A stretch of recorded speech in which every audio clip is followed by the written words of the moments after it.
What's going on, everybody? Welcome back to the channel. Now, if you, because we do have one of our guests backstage, if you ever wondered where that opening thing that I just did came from, we're going to talk about that. It's definitely an homage to a previous show, a previous thing that is what introduced me to both of these gentlemen. And it's something that I keep going forward because that show no longer exists. We'll talk about that as well. Hopes for the future and all that stuff. But that's kind of where it comes from, that opening boom thing. So it's definitely not mine, but keeping the tradition going. So today it's an evening with Class Action Podcast. Yes, that's right. We are hanging out. Hopefully you can tune in, join us. We got Paul and we got Richard. We're going to talk to them. They're a great duo. And I've known them for some time. So we have Richard right now. Paul is going to be joining very shortly. So don't get your knickers in a twist when you only see one of them pop up on the screen here. But let's bring him in, and we'll get this thing rolling because he does not have all night to be spending with us. So we gotta make the most of our time. We're gonna bring him in here. Boom, there he is. Boom. That's an AMA throwback right there. I'm telling you, man, every single live stream I do with this channel, that's how it starts, is boom. So for anyone that's ever wondered, where does boom come from? Richard, where does boom come from? It comes from Benjamin Bateman and Andrew Guy, who did a show called Action Movie Anatomy on the Popcorn Talk Network. And I think it ended like 4 years ago now, something like that, 3 or 4 years ago. Yep. But yeah, so they always opened because they were doing action movies on their podcast. So whenever they opened, they just went boom, and this like graphic of an explosion came on. I don't have that cool opening with the explosion and everything, but yeah, I figured, you know what? It's an explosion of the emotion. Exactly. Yep, exactly. Oh, and we have Paul. He just joined, so we're going to bring him in here as well. Ladies and gentlemen, Paul. Boom, as they say. What's up, guys? What's up? Good to see you guys. What's up? Look at that background. Man, Eddie, you're much more professional than we are.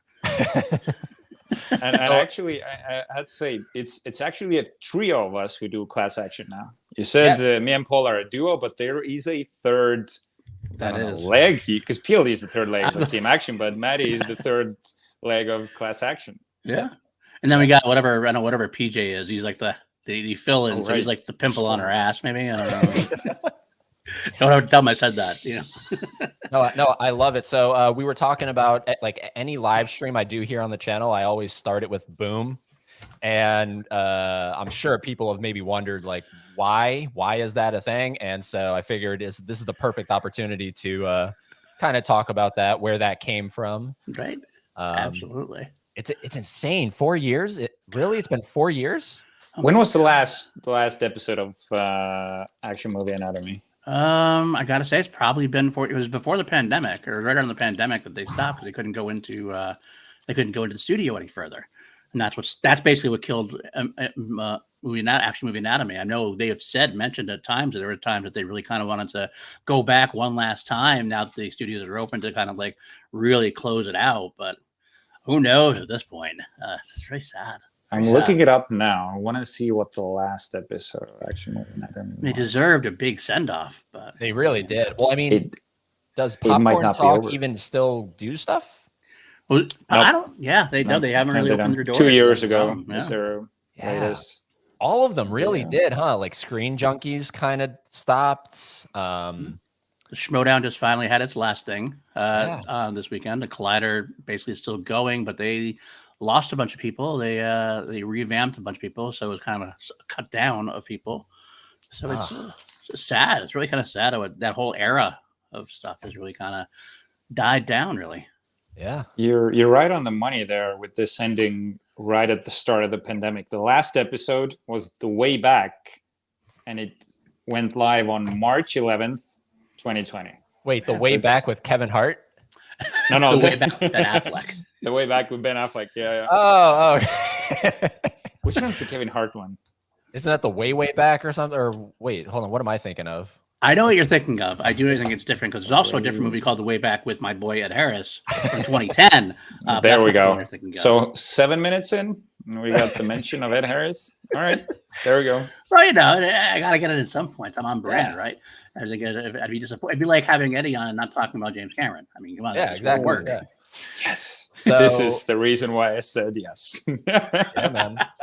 So, in case anyone is curious, I have been on their show, but it was back when it was on Action Industries. Yes, is when I came on. That's correct. And we did that's an when episode. That's when we were still like structured. That's more structured. We had definitely more of a. We kind of felt a responsibility because we were on Ben and Drew's own channel. Like we were going to guest. I mean, not we were guessing, but we kind of like we had our home on their home, so we kind of felt like we had to do our best to do a very specific job that they would be happy with and they'd be content with. And they were always, I don't know, like they come off very like kind of chaotic sometimes on camera. Behind the scenes, they're very.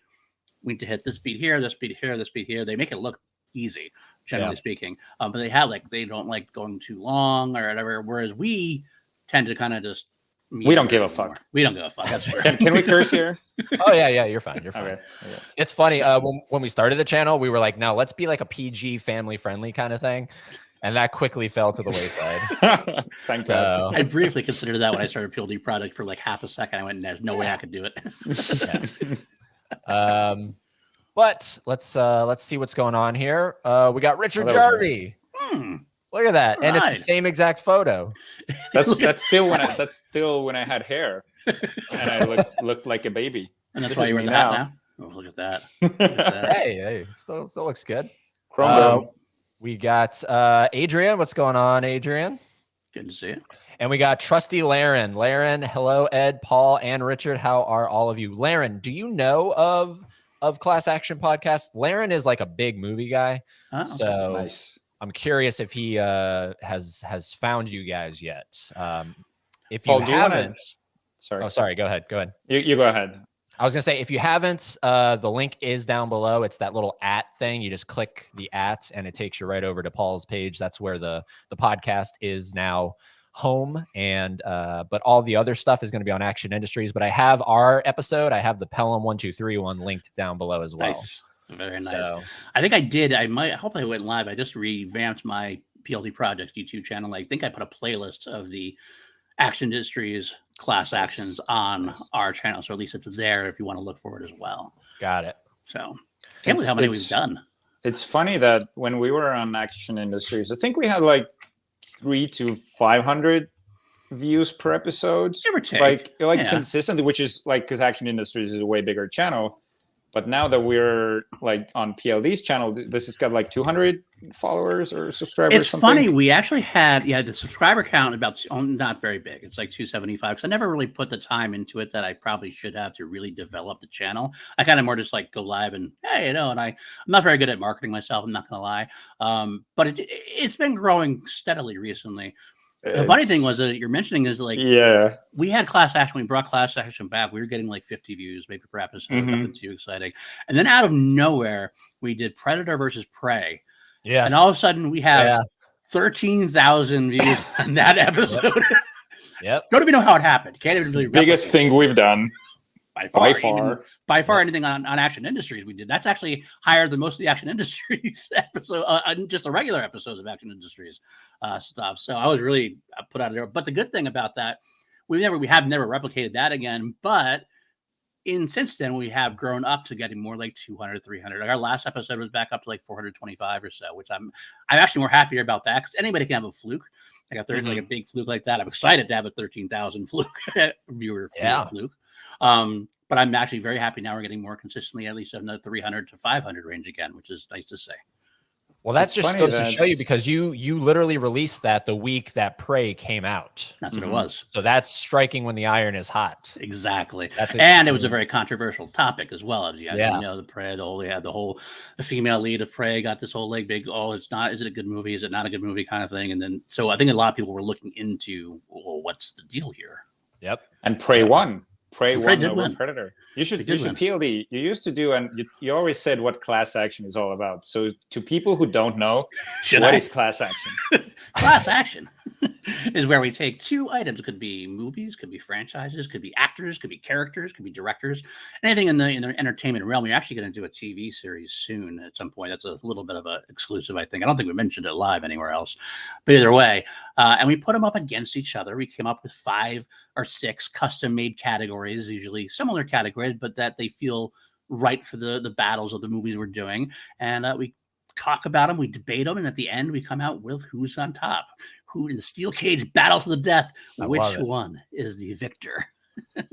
I love it. Still got it. And you're planning on doing at some point James Cameron versus. We still don't know. Still don't know. Where the original thought was Cameron versus Spielberg, but that seems like it's a very easy win for Cameron. I know.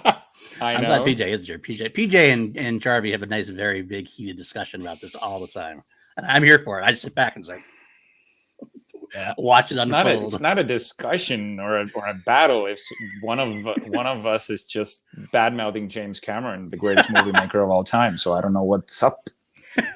PJ Campbell is a fan of James Cameron up until True Lies. Anything after True Lies, he is not a fan of. Really? Really? He like over hates Avatar, but I think it's less that he hates it, more that he's like, because we actually talked about it today. PJ and I recorded earlier. I do another podcast called Two Mediocre White Dudes on Film, which is on Spotify. It's a self-titled. It's a pretty apt. It's a great title. That is a great title. Funny. And we do a run through of the Halloween films, but we also have we always have like the first 15, 20 minutes, sometimes 30 minutes, sometimes even 45. We're bantering about something else completely. And we got into it today a little bit and talked about your little rivalry with Jarvie. And he said it today on the episode. He thinks Avatar is not a bad movie. He just hates the fact that it's the biggest grossing movie of all time because in his words, it's fine. It's a fine movie, but and I would actually technically, I'm not going to lie. I would agree with that. I think that it's his. I'm not a huge fan of Avatar. I'm not like I don't hate it. Yeah. But there's plenty of Cameron movies that I would well rank above that. For sure. Jarvie, you actually went to go see it when it was re-released, and you messaged me. You were like, dude.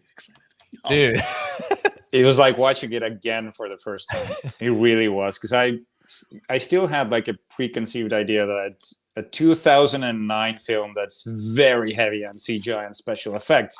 It's gotta show some age. It didn't. Really? The sound, like they made the sound better, and they also like upped it or remastered it for 4K, which they hadn't done before. So that was amazing to see on the big screen. Speaking of remastering, James Cameron, can you get on The Abyss, please? Please. Totally, I agree there. I'm going to show my wife. My wife actually rung me in the fact that I've never really taken her through a lot of the Harris-tons, which is surprising. My Ed Harris movies. Yeah. And I wanted to start with The Abyss because I think that's one she'd like. And I realized it's not streaming anywhere. The only thing I have is my DVD copy. I'm like, it's hard to watch that sometimes when you look at like all the upgrades that have been made. I need my transfer. I need something crystal clear. Give it to me, James. I know you're busy, but take a little time. Just a little time. Yep. Is it safe to say we're all excited for Avatar, the Way of Water?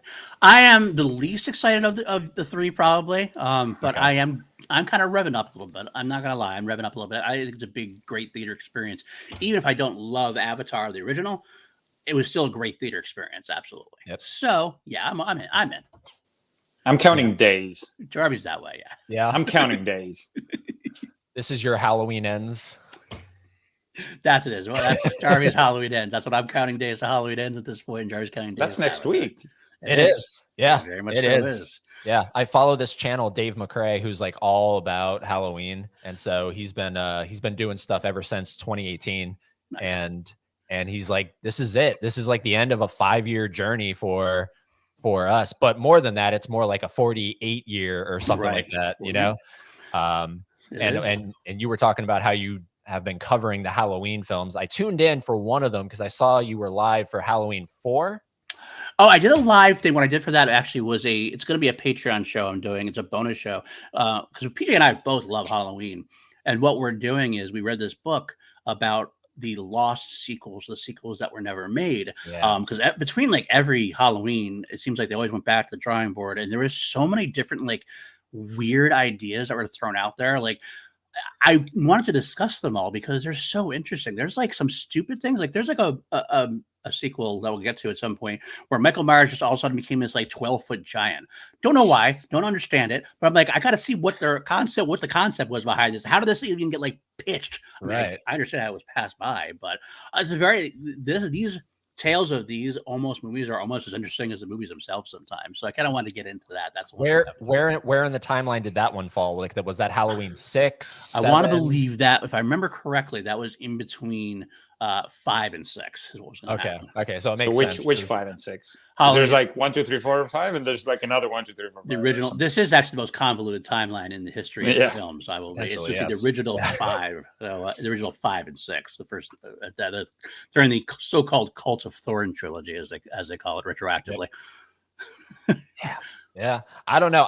I'm excited for Halloween Ends. Are you guys doing any kind of like on Class Action? Because it's hard to find scary action movies. Like you have Predator, you have Prey, which is in the Predator franchise. So it's like once you get out of the Predator franchise, what else is scary that's action based? That's a good question. I don't know. It's a good thing we actually have not talked about doing anything Halloween wise yet.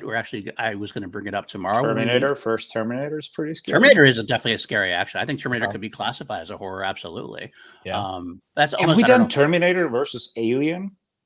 I think we did. The funny thing, we've done so many episodes. I can't remember what we did. I think we did Terminator 2 versus Aliens, maybe because they're both Cameron. They're both. And then we should do Terminator versus Alien also, because they're the smaller. I think what we did, we did the franchises. I think maybe. Yes, we did. Terminator franchise versus Aliens franchise is what we did. I think that's what we ended up doing. Because we considered it, because it sounds like familiar to me, but I think we discussed it in that overall, overall franchise speak. Mm-hmm. So that could be one we got to. The Mimic franchise is kind of right. It's horror and action based. Yeah, there's definitely some basis in that as well. I'm not familiar with that one. No, you don't know. Yeah, it's Mimic is I think what it's called. I've heard of it.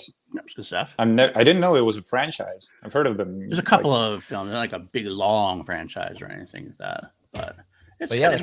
I was thinking, because like obviously that's like, the time of year right now is all scary stuff, but I was thinking like, how does that apply to Class Action if you want to do a versus?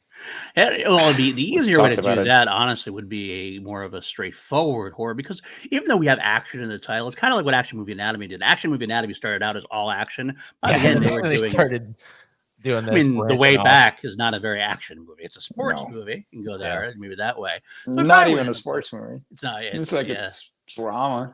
It's a drama with a sports tinge to it. Enough that you could call it a sports movie and not be too far off. He's a basketball coach. That's a big part of it. Yeah. So we would probably do something closer, just to. We don't do many horror episodes. So I'd probably want to do a real, full-on horror. Halloween versus maybe the big three. We could do a Freddy versus Jason versus Michael kind of thing. Bring that all together. We haven't done too many 3-ways yet, and especially the new class. I don't think we've done any 3-ways in Class Action. Class Action is looking for 3-ways. Right here first, folks. Hey, whatever sells, right? Whatever sells. It's all about the ratings. Got to get the views. Paul, you deserve this. That's for you. Oh my god. Okay, so what are both of you watching in October? Like Class Action aside, right? Okay. You're just kind of like off on your own. What are you watching in October? Movies or TV? That's a big difference. Let's start with movies and then we'll go into TV, just because I'm not as like. Okay, that's fine. Movie wise, I'm definitely it's spooky season, so I try to watch all the horror movies I can, because I'm a big, huge horror guy. I love horror. Almost like action and horror for me are synonymous. I'll go see every action movie. I'll go see every horror movie, and because there's a lot more horror movies in at this time, that's what I'm seeing. I just did a trio. I watched Pearl the other day. I watched Smile the other day. Convinced my wife, who hates horror, to try Bodies. Smile was a great film. It's a very competent film. I know it sounds like a backhanded compliment, but like, because it doesn't like break any ground. It's not innovative. Mm-hmm. It's not like you can't go, oh, it's the greatest movie. You gotta see this movie. But it does what it does very effectively. It's got a great creepy factor to it. Great, some effective jump scares. Jump scares are kind of like they're slippery like, slope, Brad. Right, because they sometimes are used in place of horror. Like, and it's kind of like that's the only thing you got. These are not. These are just very effectively done and good additions. So it's they're good jump scares. I just watched last night for the first time X, and X has no jump scares in terms of what you're talking about. It's genuine horror. Absolutely. X is a great. Go ahead. I freaking loved X. Like I was hearing divisive things about it, especially towards the. Have we all seen it? I have.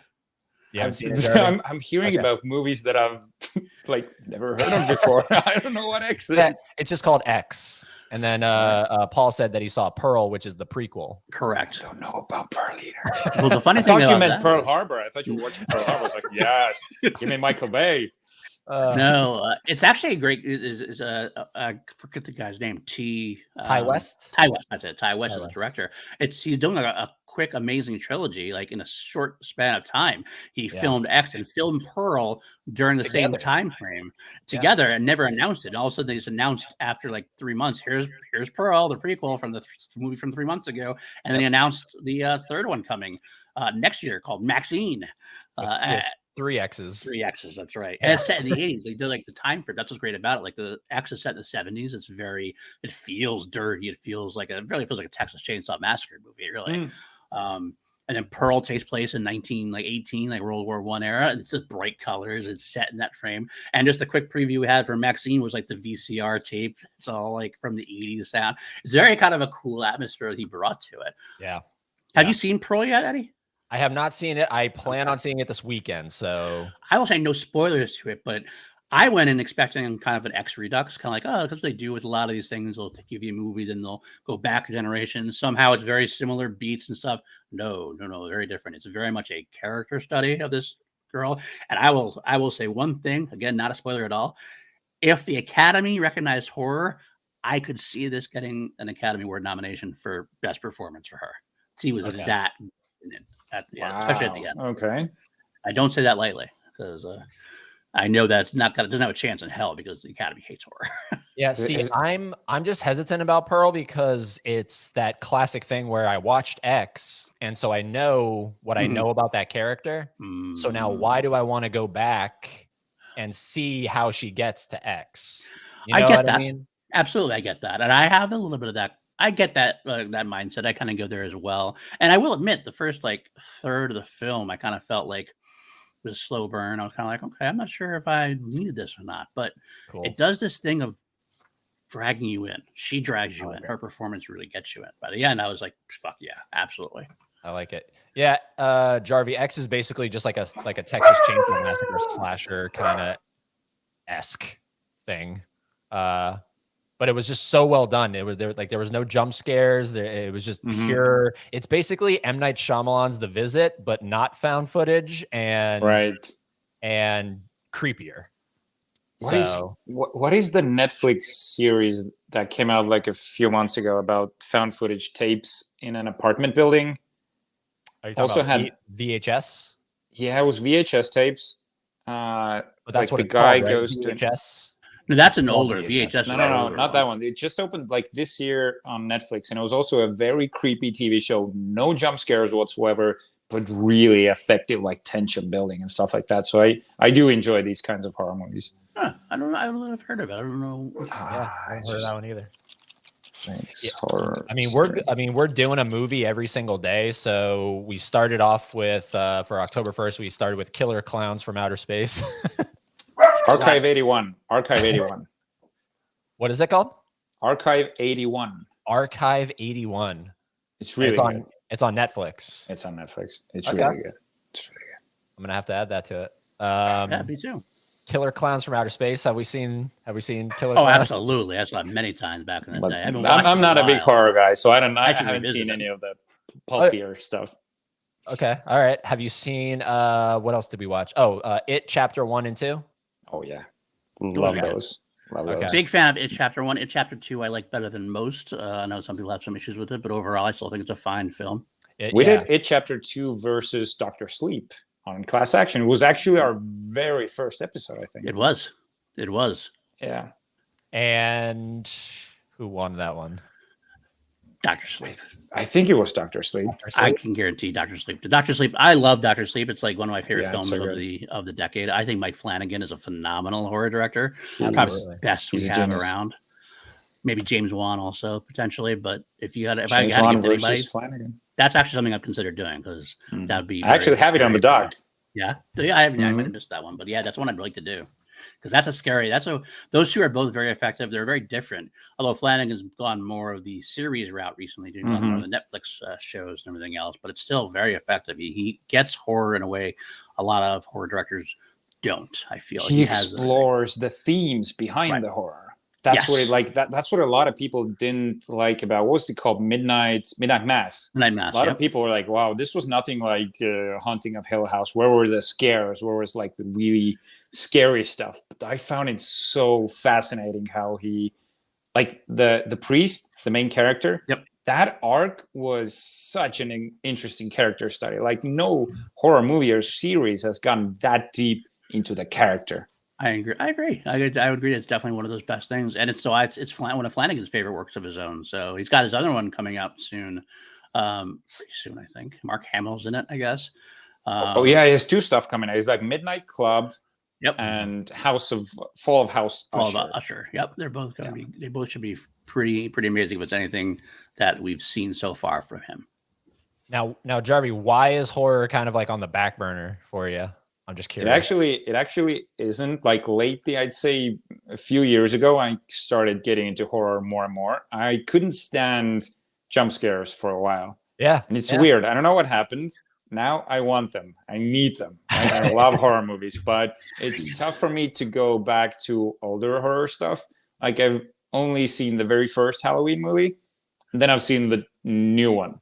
Okay. Like, because I know that's like a direct sequel to it. Totally so there's a lot of horror gaps in my library. I think maybe I should push that in Class Action, make you watch a few more. I have to say. Why not? Why not? What's going on, Bob? Bob's Blu-rays. What's going on, Bob? What's going on, Bob? Good to see you. So okay, tonight we're watching Terrifier. Yeah, the sequel's coming out, right? I've seen Terrifier 1. Terrifier 1 is very freaky. And there's no way he's ever watched that. I would guarantee. No way if you tell me movie, I can tell you he's never watched it. Okay, let's play this game. All I gotta say, PLD is gonna say if I've seen it. Yep. All I have to say, Jarvie, is if you like it, like Pennywise, right? That's a good point. Yeah. Art the Clown makes Pennywise look like Santa Claus. Looks like nothing. That's all I gotta say. Terrifier is a very good. It's a hardcore just throwback to the slashers of the day. And I actually had the guy that played Art, the guy you're looking at in that makeup. I had him on the podcast. He's a super nice guy. Yeah, he's a super nice guy, down to earth. Great smile. Yeah. And it's just like it's the simplest story. It's just a couple girls get killed on Halloween night by this guy, and that's all it is. But it's just the direction, the music is phenomenal, the gore is great. I don't know if gore is not really your thing. I can handle gore. That was what used to turn me off about horror movies. I couldn't watch slashers or gory horror. I liked like the psychological terror ones. Yeah. Now I do like gory stuff as well. And I think this looks very bloody. It's super bloody. Tonight we're doing a watch along. That's why I brought it up. Tonight we're doing a watch along, and because sort of like how you capitalized on Prey coming out that week. Right. This is the week of Terrifier 2 coming out. Absolutely. So we're trying to capitalize on the pull for Art the Clown. Nice. Very nice. Love it. So I do enjoy that one. I've got to see that one again. It's been I saw it when it first came out. I don't think I've seen it since though. So I want to take a look. That's a good chance. I should actually watch that again before I get to see Terrifier 2. Yeah. And I also talked to the director, Damien Leone. He's even nicer than the guy that plays Art the Clown. Really? And that was the first question I asked him. I was like, wait, hold on. How do you come up with the most macabre shit, yet you're like the simplest down to earth guy I've ever talked to? And he's like, I just get all my stuff out on film. I feel that's the case. If you think about like the most successful horror directors, like they always seem like Mike Flanagan has always seemed to be a very down to earth guy. I've never talked to him personally, but just in interviews you can kind of tell he's very low key. John Carpenter has always kind of been low key on his own. Like he's kind of got some, he's a unique person. He's got some definitely eccentricities, but he's still at the end of the day, he seems like a really nice guy. Wes Craven was always a sweetheart of a guy. It seems to me that the best horror guys are really just the nice guys at heart. I guess you always be terrified or always be suspicious of the nice guy. That's what I'm saying. It's the craziest thing. So when I talked to him, I was like, damn, dude, like there's literally a scene in the movie, Jarvie, where he saws a girl in half upside down. Like she's hanging upside down and he cuts her in half. Oh, wow. Okay. Yeah. And I'm like, how do you film that? And you're this nice. Right. It doesn't add up. How depraved can you get? Right. I don't know. But then now this Ty West guy, he's on my radar. Yeah. I've absolutely. never seen anything from this guy except for X. And I'm like, okay. And you're a writer director, which I just appreciate more. Absolutely. So there's something about writer directors, like the writer directors who have those. There's something about like you want to follow them because they're the ones that have the complete package of a story. They don't need a writer, they don't need a director. They're the complete artist by themselves. You know, you're getting a more significant, like singular vision than when you get like a studio work, so to speak. Yeah, Sam Raimi is also phenomenal. Love. Yeah, Sam Raimi. Yep. Sorry, you were going to say something, Jarvie, and then I think. Yeah, I wanted to say that I was really excited about Harbinger coming out, and I just looked it up on IMDb. It's got a 3.9. 3.9. That's Wait, hold on. Like, what is it called? Harbinger. Harbinger? Yeah, and it's got a really cool trailer. I do like it's centered around a Native American girl, and it's like, I don't know, some Native American folklore, some demons that have come back. I really like the premise of it, and it actually looked like some of like James Wan's Conjuring stuff. Okay, but looking at the reviews now, I am not so very much, disappointed. Huh? Not so much. Very disappointing, because that's one of the bigger horror movies that's coming out. I was like really excited for. Damn. Oh, they just speaking of the Conjuring verse, we just got word that Taissa Farmiga is coming back for the Nun 2. So we're continuing the Conjuring universe. All right. I'm excited to a point. Actually, I do like the Conjuring verse, except for the only problem is I'm not a big fan of the director. Same director that did the Conjuring 3, which is probably one of my least favorite of the series. Michael Chavez. He also directed my absolute least. Oh no, I didn't direct that Annabelle. The other one he did was one of the Annabelles really good. One Annabelle's is fine. I can't remember which. Creation. I think it was the second one, right? The second one was really good. The first one was a piece of crap. I'm not gonna lie. I did not like that one. I also didn't like. It's not that I didn't like it, but it just kind of seemed boring. Was the one? Why I am like blanking on the name of this movie. The more recent one.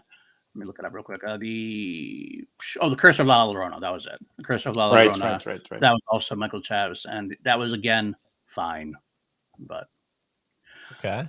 I actually like that one better than most people did. So. What about this one, The Innkeepers? Have you seen? I haven't watched that yet. It's on my radar since I got into X and Pearl because I started looking at see West Type stuff, and I can't wait. I do want to see that. I hope it's a good one. Yeah. Yeah, I'm telling you, Jarvie, check out X. Like leave Terrifier alone. Terrifier, just stay maybe stay away from Terrifier, but like check X out. It's I don't know. It's like a elevated, like the elevated horror they talk about. It's like an elevated slasher kind of thing. Yeah, it's like everything I wanted. A lot of sex. Actually, there's not that much that I thought there was going to be. That's true. I did think there's going to be. I thought there was going to be way more. Well, the concept is they're making a porn movie on a farm ranch. Basically, that's the idea. That's like the start of the whole movie. So really, okay, yeah. And I'm intrigued. And they're using this elderly couple's like side house or something like that. And the elderly couple finds out that they're making a video, like a porn video. And I'm telling you, it's The Visit. M. Night Shyamalan's The Visit, but I think better. Mm-hmm. I think it's better than The Visit as well. And I like The Kid Cudi's in this. Yeah, Kid Cudi's in. Yeah. I'm actually not too opposed to his acting stuff. That's fine. I think most people are not a fan of his. I think he's pretty enjoyable on screen. And Brittany Snow, because I was watching with Haley, my girlfriend, and she was like, "Where do I know her from?" I was like, "Hairspray, 2007."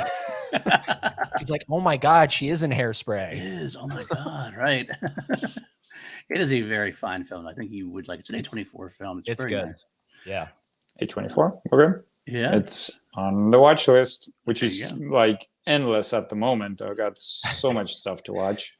Now, are you guys into like physical media, like Blu-rays, 4Ks, all that kind of stuff? I've never asked you this. I've never asked Not you. anymore. All right. I am, but I'm a hypocrite now, and I don't really have any because I got a wife and 3 kids and a house. I had to get rid of it all, unfortunately. Got it. I do. Like PJ was talking about has this freaking wall. Mm-hmm. Like he's got. like he's got absolutely. He is literally a walking blockbuster. And I go every time I look at him on the screen, I'm always like drooling. So I'm like, Yeah. I want that again. I want that again. I am a proponent of physical media. I just can't do it, unfortunately, with space at this point. If I ever get divorced, or when the kids go out, Well, there's to hoping. Just kidding. I'm kidding. or when the kids leave, and I have a lot of space man. again, maybe I'll consider getting all my physical media back. Yeah. And go from there. No, I totally understand. I went through that. I was like, all right, I'm gonna get rid of all this. It's going in the way of streaming. It's Right. You know. And then somehow I got sucked back into it. I don't understand what happened. Was it La La Land that maybe did it for you? Maybe I was just watching it. Yeah. Well, I don't know what year it was that I got sucked back in. Maybe I was just watching too many YouTubers that are like into that stuff. It's very addictive when you watch it, you know? Yeah. And they're out and they're like shopping and picking the stuff up. And it's, it is movie related. So. And they make good points because, like, physical media is the only way you can actually absolutely keep your things. I mean, like, you can own a digital copy of things, but it might not, doesn't mean you actually own it forever, because all of a sudden they don't have the rights anymore, and all of a sudden they yank it from you. So you never know if you're going to lose it. At least if you have the physical copy, you have the physical copy, which is scary to me, considering it seems more and more like they're starting maybe not to release physical copies of things. Like, I know, if I remember correctly, like the MCU, Marvel is not releasing any physical copies, at least from what I know, of their Disney Plus series, for example. Oh yeah, well that makes sense. And it kind of does at the same time. If it ever leaves, then there's no, you know what I mean? There's kind of no record of it. Like, and I think about it from a film preservation thing as far as movies go. Like, if that starts happening, how many movies have we already lost over the years? And now, like, I mean, for example, the Star Wars original versions of Star Wars. Yeah. They're not out there anymore. George Lucas took them. But they're somewhere. But they're somewhere there. But you can't buy them unless you like hunt down a VHS tape or whatever, and you can't play it. There's no really good copy. You can pirate it, like the despecialized version or whatever, which I am very against pirating as a whole. But like, as far as like for that, I would almost consider it, because I have like 30 copies of Star Wars. So I've paid my dues with that, and I want to be able to see the actual original versions. Then I think that's the kind of thing that should be made available as just a film preservation. It's just like that's history right there. And I'm not even someone who's against the special editions. I don't mind watching the special editions. Let me say that. Like, there's some people who are like, I can't watch it because of the, oh God, this, that, and the other thing. No pirating, exactly. No pirating. No pirating. None. I'm not saying go for that. Johnny Depp disapproves. But like, I do like going back and seeing what it was like when it first came out. I worry about 40 years in the future, these films that we like now, and think, I mean, The Abyss is a perfect example right now. Not streaming anywhere. Yeah, but I have a DVD. Damn it! Of course you do. I kept that DVD. Do you have physical media of every James Cameron movie? I have multiple physical media of every James Cameron. Yes. That does not surprise me at all. I'd actually be disappointed if you didn't, to be honest with you. Let me see. Hold on. Do you want me to just show you a couple? Of course. Yeah. Of course. You gotta see that. And we gotta call PJ in here as well. We should call PJ. I should showcase PJ. So this one is actually the signed edition from Robert Patrick. Oh, nice. Oh, wow. Very nice. I met him at Spooky Empire in Orlando a couple of years back, and he signed it. I don't know if I ever told you. I don't know if I ever told you guys. He's kind of, I mean, maybe he's changed, but my experience with him, he was kind of, I don't want to say dickish, but rude. Oh, really? Okay. Yeah, he was. Because I tried to get him to do something for the podcast when it was Terminator 101. I was like, can I quickly talk to you for a couple minutes? I'll pay you extra, whatever. Right. And the dude next to him was like, I guess his agent or whatever. And he was like, and then Robert looked at me and he's like, whatever he says goes. And I'm like, You're Robert Patrick. Right. I'm here to see you. We're here to see you. We're not here to see this guy. Right. Hell, this guy. Like you can tell that guy to go F off. Like right. Absolutely. I don't know. That's unfortunate. But he used was he T1? He was T1000, right? T1000. T1000. So you can't be a nice guy for T1000. He was in character. He's still in character. This is a Comic-Con 2015 exclusive. Very nice. That's a good one. I'm guessing there's a lot of Terminator ones. A lot of Terminator, yeah. A lot of Terminator. This is a lenticular. Oh, sweet. That's awesome. It just keeps going. I got a VHS. Oh, VHS Terminator 2. Nice. I got Deadpool. Nice. Oh, there we go. That's sweet. Deadpool. I don't think I've ever seen that one before, actually. Here's Avatar. There you go. There we go. Yeah, the more I see come out about it, I'm just getting more hyped for it. You know, I have to rewatch it. I didn't check it out in theaters because of I could only find 3D releases. I don't know if there were 2D releases. No, there wasn't. That was but you're not a fan of 3D at all? I'm not I like it, but I can't do it. It kills my eyes, man. It really kills my eyes, especially putting glasses over glasses kind of thing. You know? I do. There was an extended clip. That's what you told me. And I'm like, what the hell? That was like a 10-minute clip or something. It was wow. Which I was surprised they didn't announce that. Like as a selling point. I love that they didn't. I mean, I get why you love it. It would be cool to have a surprise like that, but I just can't imagine that would be a big selling point. Like, come see 10 minutes of the movie. Yeah. But and it grossed another altogether 200 million or something, because it was a 2.7 billion. Now it's 2.9 billion worldwide. Wow. It's almost at 3 billion. That's nuts. That is insane. That is insane. So I think people have been saying no one's gonna no one's gonna come to see it, but the people that went to see Avatar, the first Avatar, are not gonna come back to the cinemas. It's been too long.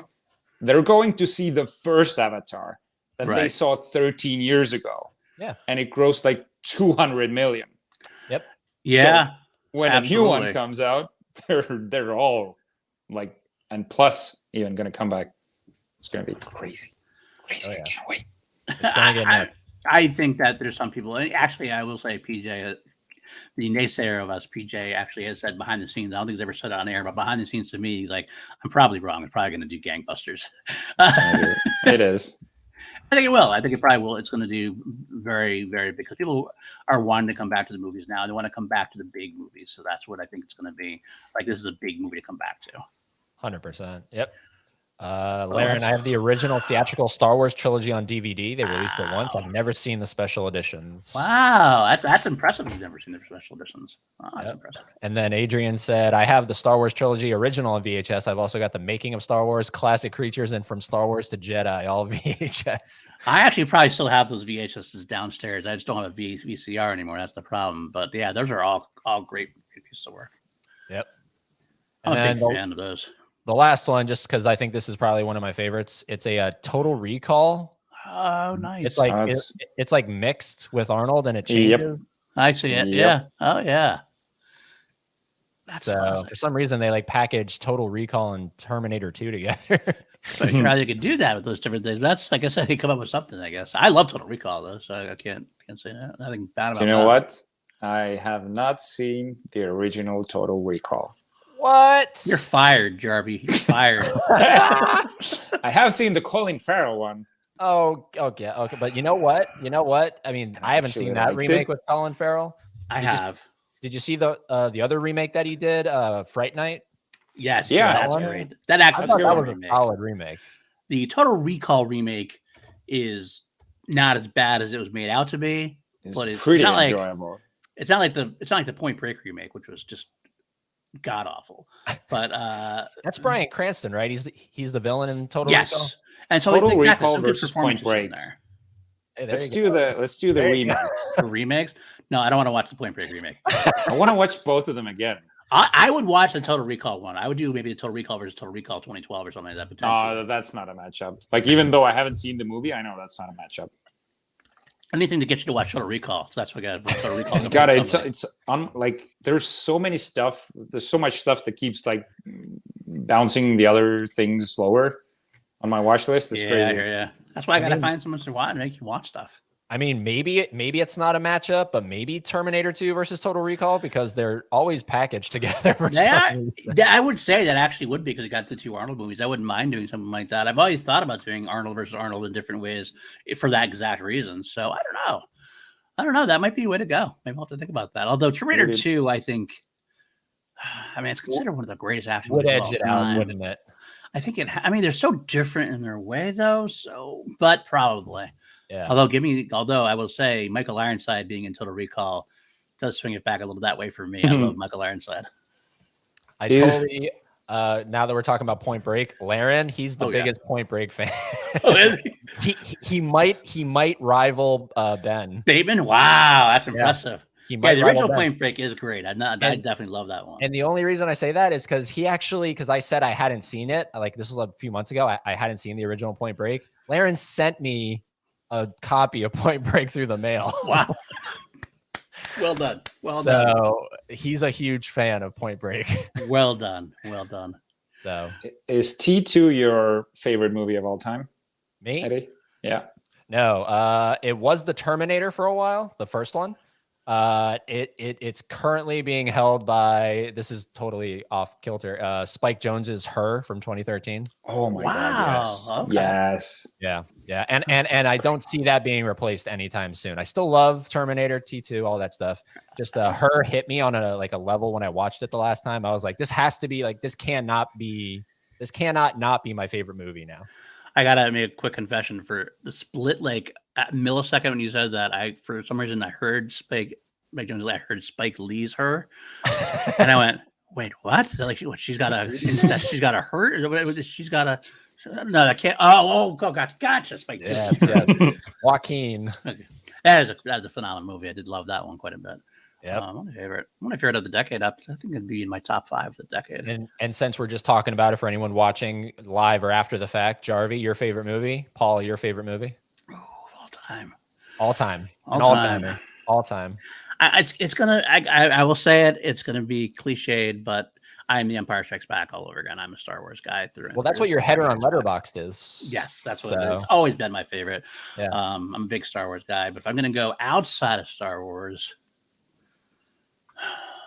The Crow was your favorite movie for a while. The Crow is definitely well up there. That was my favorite movie of the 90s when I was growing up at the point. Probably Back to the Future. The original Back to the Future might be the one.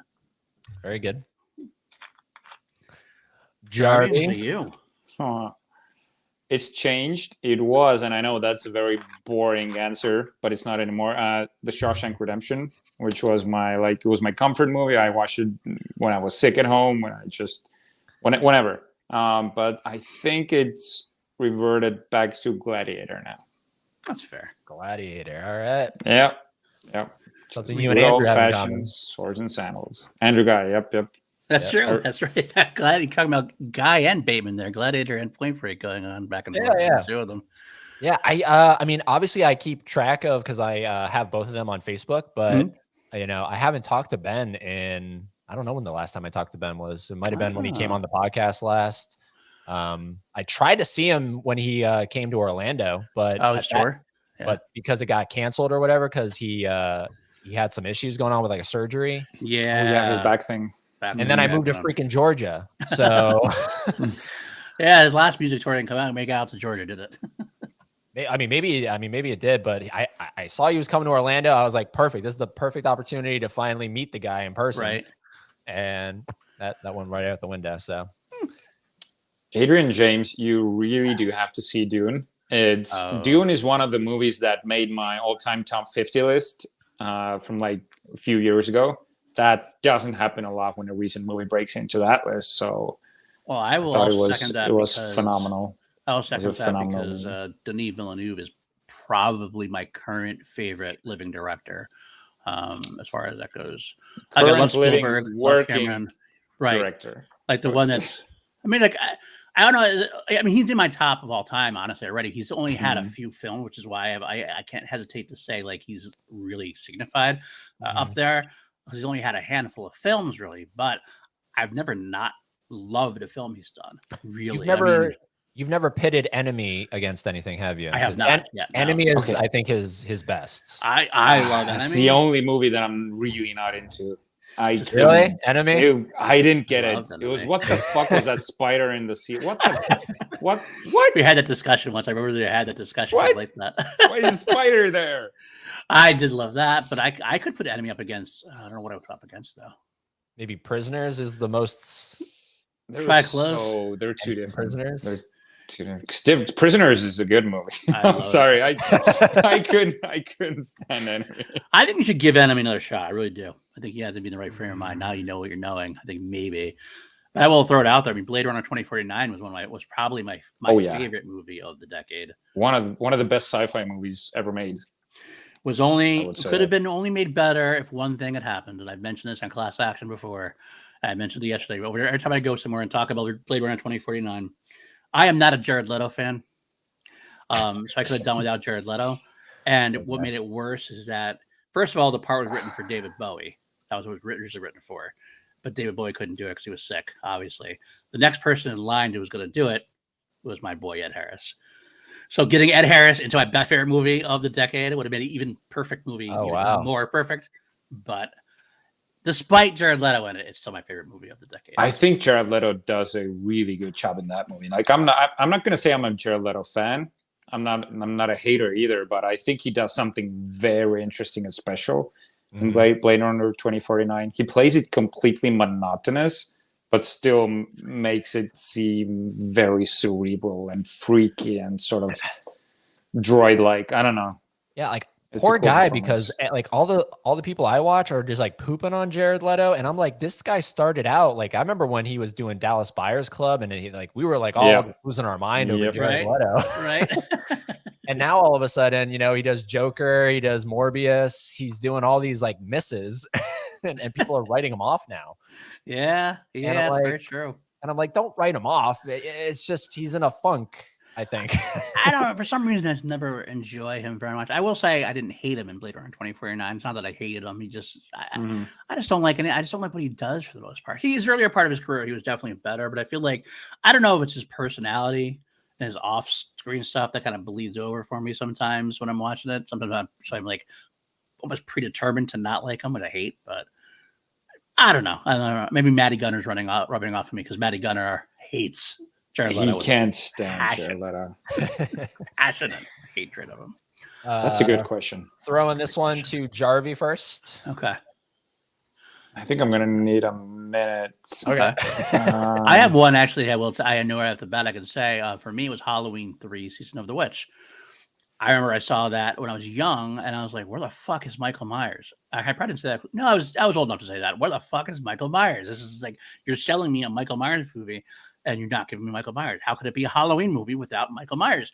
And then I realized much later on that that's why everybody hated it because everybody marketed it completely wrong.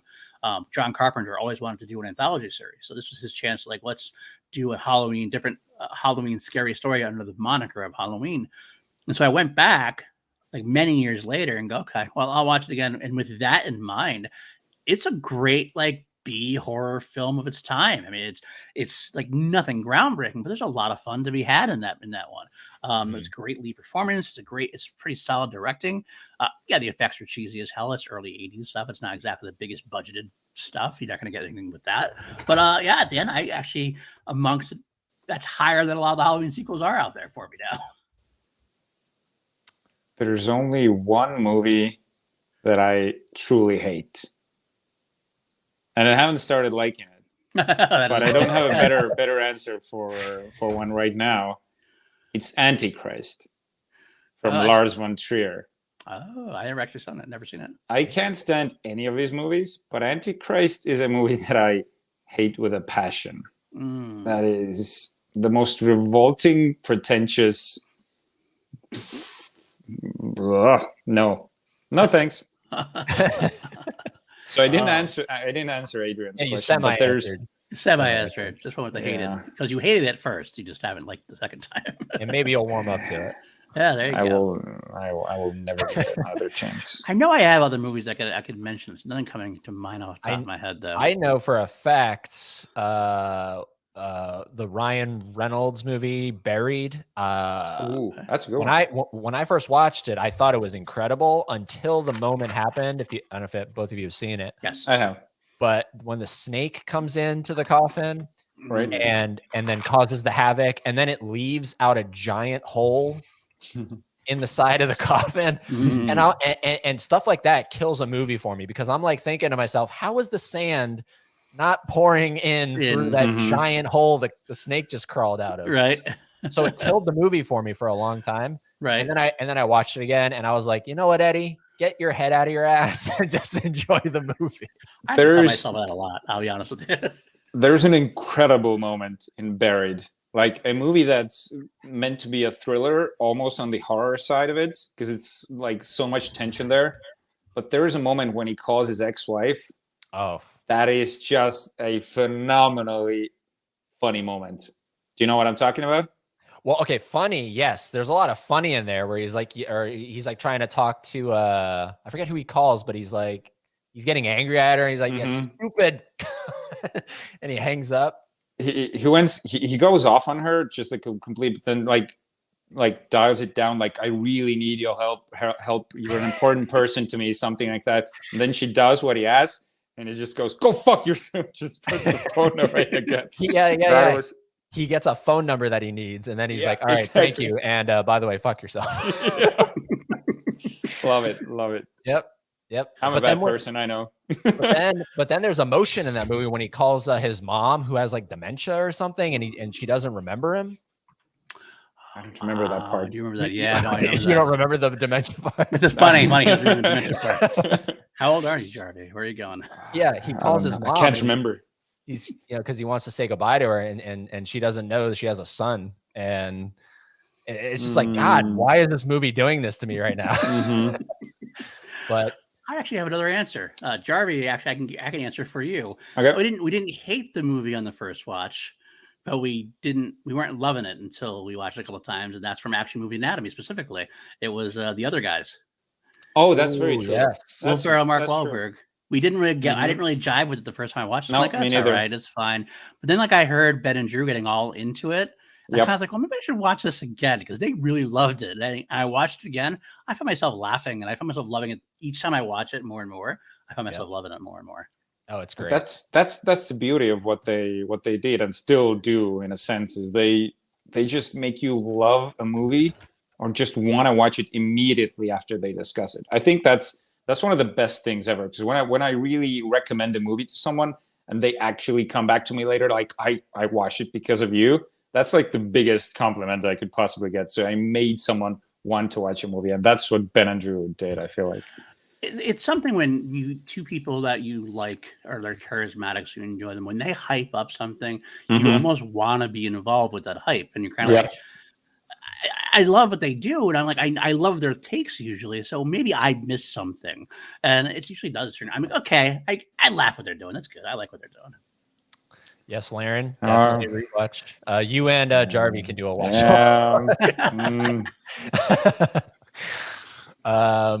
Thoughts on Urban Legend? Oh wow, that's a movie I literally have not seen since. I have not seen that one. Probably since the 90s, or maybe like early 2000s. So it's been a long time since I've revisited that. I really enjoyed it when I watched it. I thought it was very underrated. Even at the time, I thought it was very underrated, because it came out during this time where there were a lot of horror films that kind of like, so a lot of them got lost from it. Like there was the Scream, but there's also I Know What You Did Last Summer, and then this was like kind of like Faculty was around this time, and it's one of the ones that kind of like got caught under the radar, I think. And I do think it's actually pretty cool. It's got a good Robert Englund cameo in it, or small part rather. I enjoyed it enough. I thought about revisiting it for spooky season, so maybe this is the spooky season I finally decide to actually sit down with it again. Yeah, I recognized the VHS cover of Urban Legend at in Estonia, we had Video Planet. We didn't have Blockbuster. So I recognized the cover. I remember seeing it as a kid. I never rented it, but I distinctively remember the cover. Wow, that's a throwback. Wait, let me get rid of this ticker on the bottom so we can get more Paul in there. There we go. There you go. I was like, why is he like covered up? Raise it higher and raise it higher. There we go. Get my eyes in there at some point. It's like, oh. Laren liked Memento much more on his second viewing. That's a good call. That's a good call. The Prestige. The Prestige, you didn't like the first time you saw it? Wow. I liked it, but I didn't quite, because that came out in 2006, right? Yeah. 06? That was Right when I was Batman like, Begins. what was I, 16? Mm-hmm.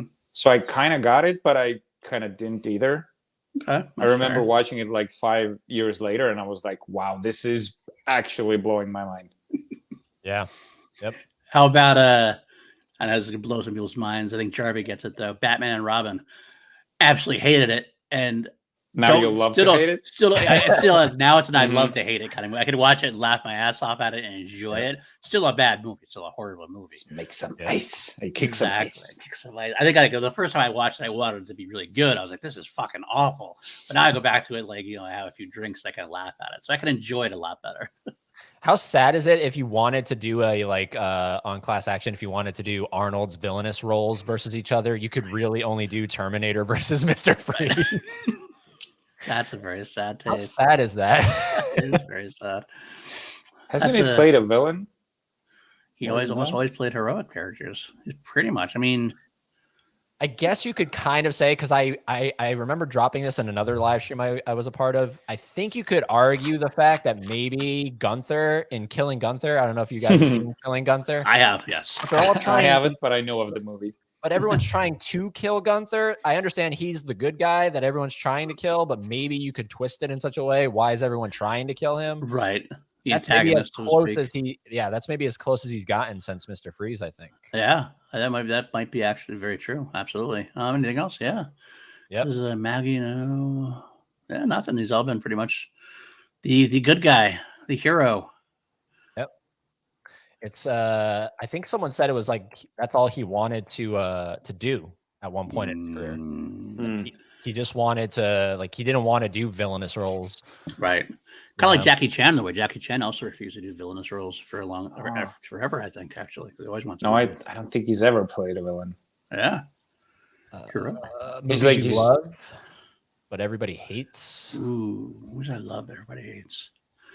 Probably a lot of them, honestly, because I'm a very big softie, and I gotta be honest with you, I'm very tolerant. One, you know what? Here's one for us. I feel like I don't know if everybody hates it or not, but I know Jarvie and I both love it. For Love of the Game.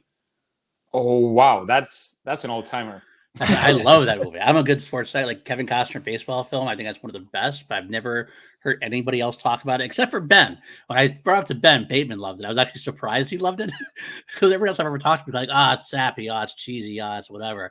I love For Love of the Game. I think it's a perfect movie about a perfect game, basically. Yep. Love it. Pretty anything. Sorry. I was gonna say pretty much anything. Not dramatic, but anything Adam Sandler. Yeah. I'm a big Sandler fan. I'm seeing him in November when he comes through Savannah, Georgia. Nice. I got tickets to his tour.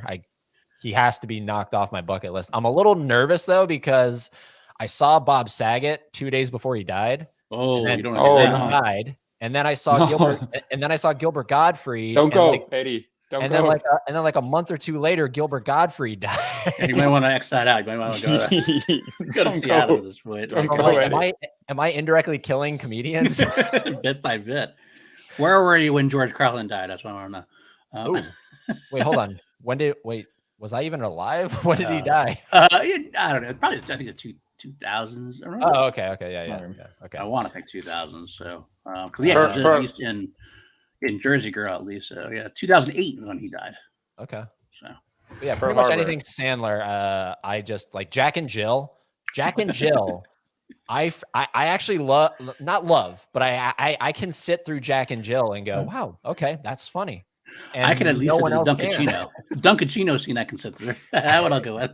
What about Hubie Halloween? Did you like that one? I liked Hubie Halloween. Yes. I have not watched that one yet, and I have not. I should watch that one. Yeah, he's doing his stupid little Nicky kind of sounding voice, but you know what? Whatever. He's a good guy. He takes care of his friends, always keeps them employed. Grown then ups. he gives us stuff like Uncut Gems. So I'm good. Uncut Gems. How Have you seen the about- video of a girl who says Uncut Gems? No. Oh man, you gotta look at Uncut Gems. Uncut Gems. Uncut Gems. I would say the later Clerks or the later Kevin Smith movies, also like Tusk and Yoga Hosers and stuff like that. I still love those, even though I love every Kevin Smith movie he's ever done, and a lot of people hate a lot of his movies, with the exception of Cop Out. I don't enjoy Cop Out either. Do a lot of Mm. people hate Zack and Miri because I love Zack and Miri. Love Zack and Miri. I love Zack and Absolutely Miri. adore Also. Zack and Miri. Oh, that's a great movie. That's a really funny movie. Yep. Tusk, Yoga Hosers. I get why people hate, but I still love it. It's like it's a pot-induced fever dream kind of a movie, and like it's committed to that bit 110%. So it's, I love when people do that in a way. It's like they don't care what other people think. I'm just gonna do what I want to do and have fun with it. We gotta talk about one director that people unanimously hate, that I just love whatever he puts on screen. That's Michael Bay. Michael Bay. Pearl Harbor is one of my all-time favorite movies. Oh, same, man. Same. Pearl Harbor is probably my favorite Michael Bay movie. Well, look, I got There The we Rock. go. I have The Rock, and The Rock is my favorite, Okay. definitively my favorite Okay, Michael Bay actually, movie. you're right. That is the best one. Because actually one of my favorite terrorist movies Yeah, as well. but does The Rock have the Hans Zimmer score from Pearl Harbor? Yeah, the different Hans Zimmer score, which might have been used for Pearl Harbor. So I don't know, but it's true. No, That is truly one of the greatest. That's Hans soundtracks. Zimmer as well on The Rock? yes, I did not know that. yes. Okay, so you're saying that's the better Hans Zimmer score? I think the Rock's version of the score is very much better. Oh no. I think so. Pearl Harbor is. No. Yes. Yes, The yes. Rock score. It can't be Hans Zimmer. It is It Hans is Hans Zimmer. I told you this. Wow. It's very similar. Actually, the scores are not that dissimilar, to be honest with you. They have both the same kind of feel to them in a way. Pearl Harbor's a little more sweeping, whereas The Rock is more action oriented, which I get. It's Michael Bay's Titanic.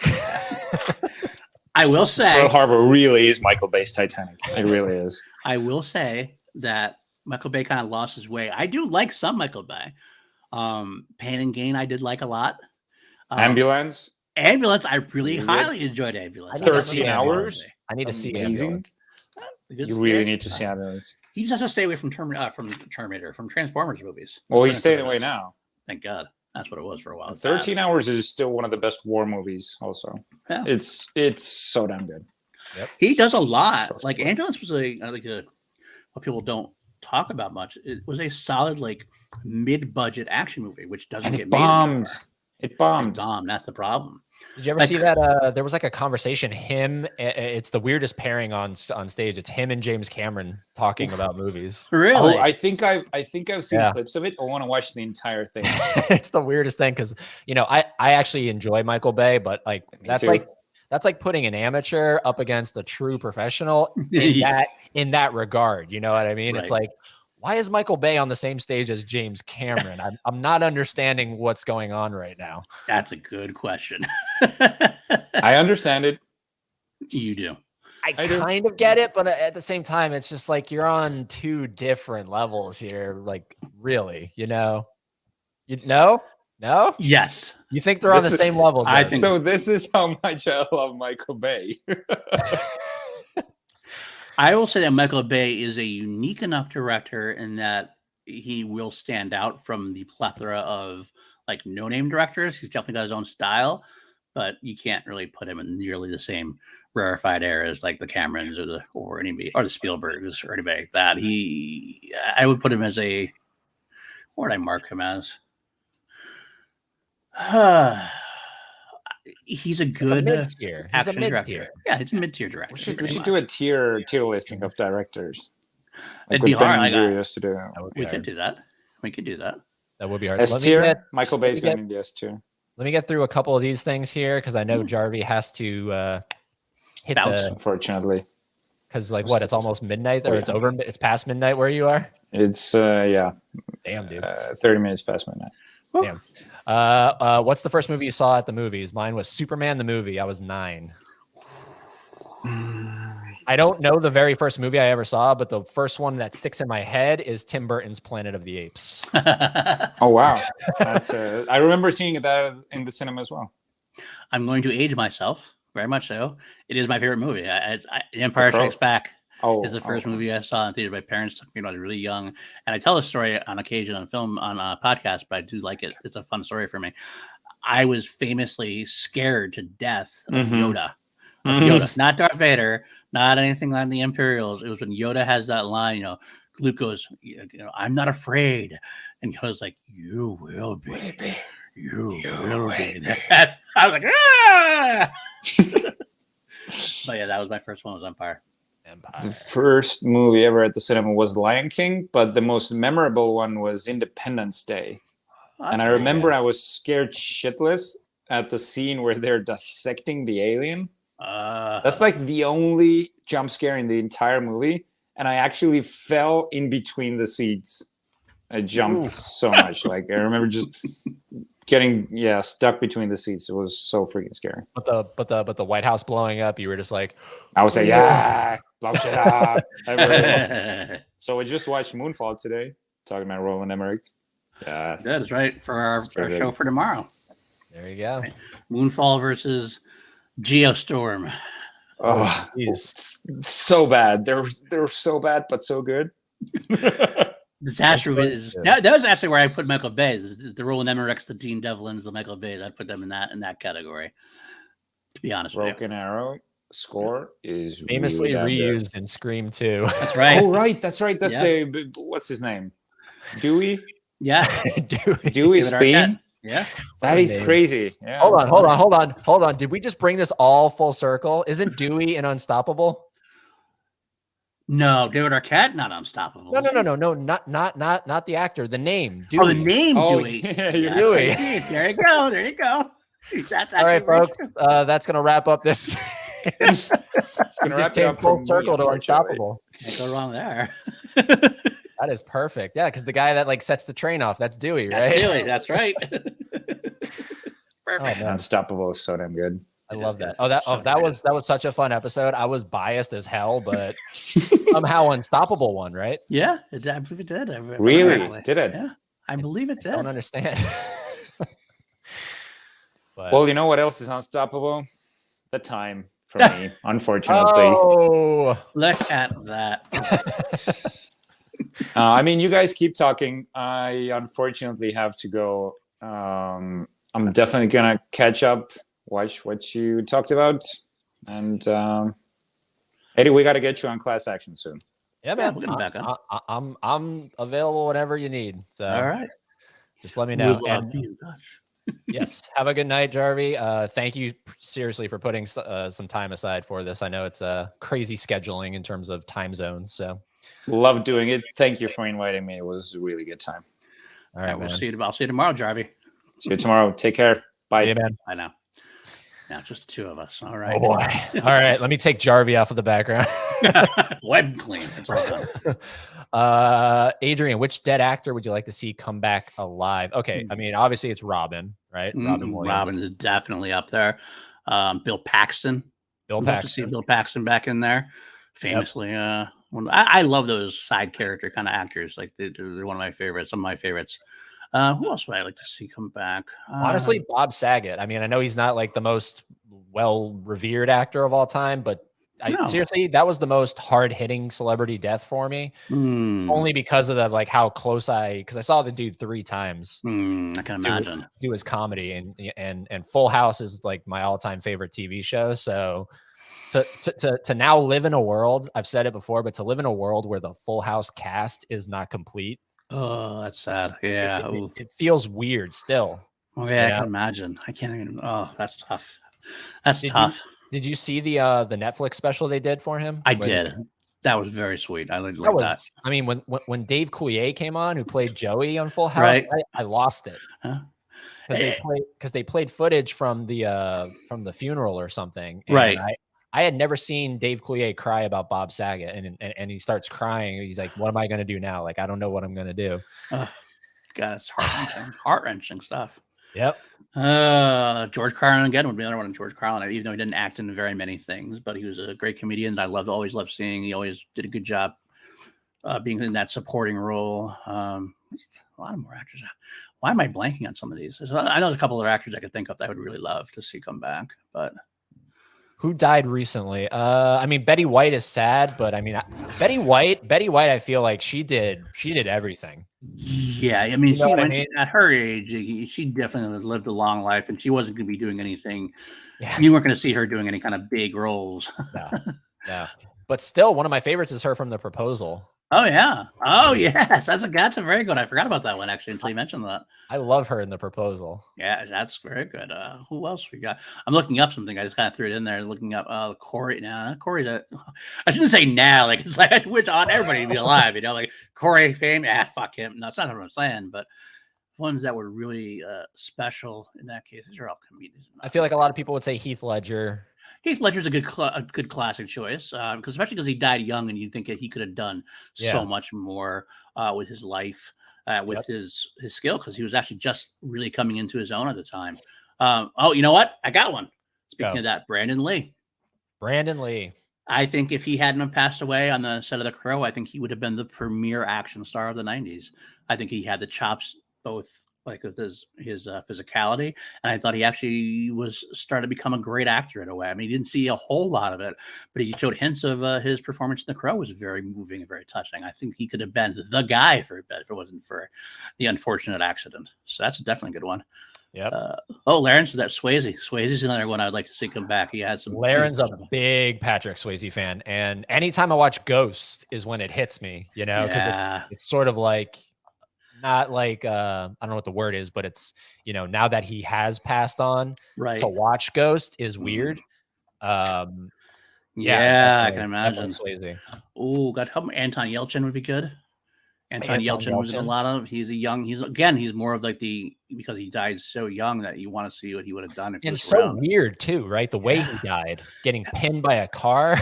Always seems so strange. It's like, how did that happen? Like, how did that happen in real life? Or he just got. It wasn't like he was even driving. Like it kind of like rolled into him or something. It rolled into him as he was getting like mail or something. Right. It's just so weird. I don't get it.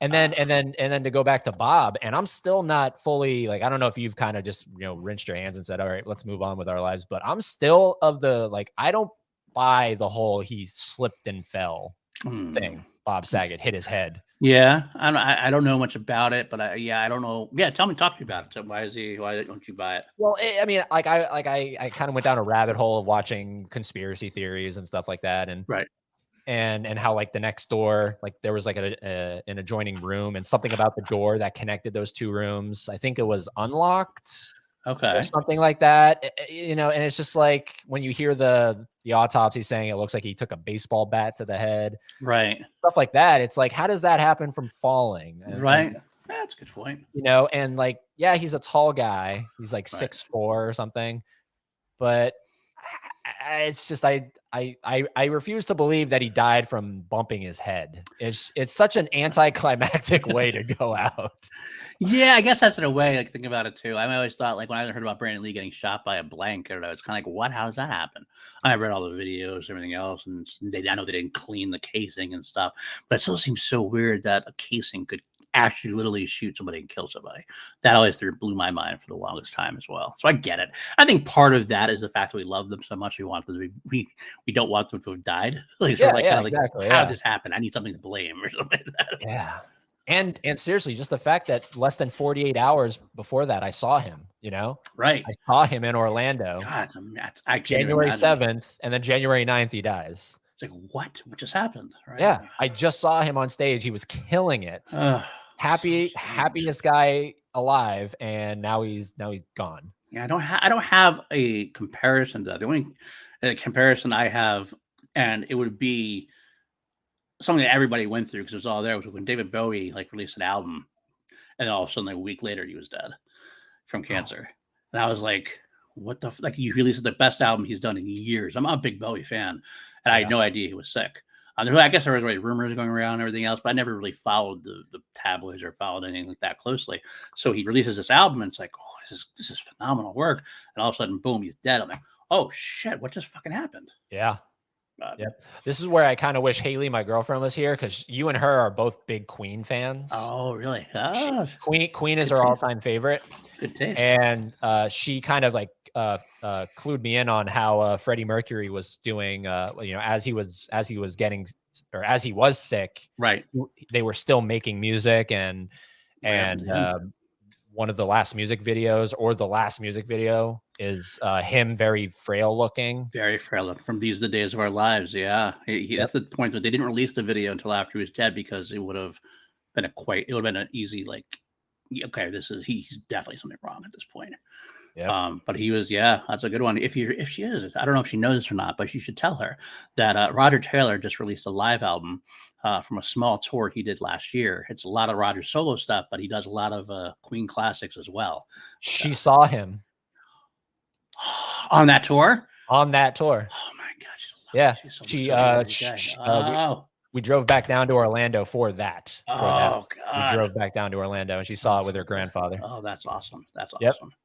Oh, I wish I could see that. Yeah, Queen is my Queen. I could talk about Queen forever. That's why it's one of my other podcasts I do on the PLD Project thing. I do Crown Jewels, which is I'm going through every song in the catalog, including the solo work and all that kind of stuff. And I'm going through, because every one of their songs seems to have like 5 versions. Like there's like the studio version, there's the live version, there's the edit version, there's the demo version, there's the remix version. I try to figure out which one's the best version of each one I'm putting in a playlist. So it's a lot of fun. I like that one a lot. If you ever need a guest, seriously, she is super informed on Queen. Sweet. I'd love to talk to her. Absolutely. Good stuff. River Phoenix. That's River another Phoenix. solid I hear quite a lot. I've never seen a single River Phoenix movie. Indiana Jones and the Last Crusade. Oh, okay, well then I take it back. I mean, he wasn't a huge role in that. I didn't know that was him. Yeah, he was in the very beginning. He did My Own Private Idaho. Never saw that. Is he in Stand By Me, or am I thinking of someone else? Yes, he was in Stand By Me. Yes, he was. But I haven't seen that. Oh, you would love that movie, I think. I really do think you would love that. That's a very 80s coming of age movie. I think you would like that one quite a bit. Yeah. A lot of good people in that too, like John Cusack's in that. Of course, Will Wheaton's in that. I think what else River Phoenix has been in. He wasn't very his name was far more successful. His brother's been more successful than he is at this point because River died so young. I think he would have been more in a lot more if it had happened. Let me see if there's anything else. Oh, Sneakers. That's a good one. Did you ever see Sneakers? No. That's another one you could definitely see. That's a very underrated movie. Great cast. Great mystery thriller kind of thing. It's got Robert Redford, Dan Aykroyd, Ben Kingsley, Mary McDonnell, Sidney Poitier. Okay. It's a phenomenal, fun movie. I know a lot of people would bring him back, Sidney. Yeah, that's another good one. Yep. Oh, I got one more. Alan Rickman. Rickman.